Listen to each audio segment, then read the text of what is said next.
Hey yo, what's up guys? Welcome back to our channel One to Step. Today in this video I'm going to teach you how to take someone on Plenty of Fish dating app. Now first of all, open your web browser. I'm going to open Firefox as my web browser, and on the search bar type in www.pof.com.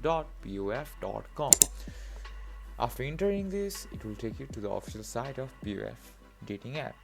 Now as you can see, my account is already logged in, so this web page will come up to you if it is logged in. And on the top bar of this web page, as you can see, inbox, and go to send messages. So if you have sent messages, then it will show up here. So as you can see, I have not sent messages to anyone, so I'm gonna search a person or a user, then I'm gonna send message to them. So as you can see, I'm gonna send a message to this user. Click on this envelope logo and type in your first message. So after typing a message, click on this logo and click on it.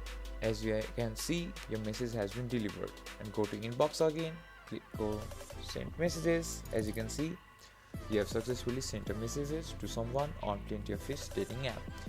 If you find our video helpful, please leave a like and don't forget to subscribe our channel. Hit the bell icon button to get updates on our new videos and drop a comment for reviews and more contents like this. And I'll see you guys later.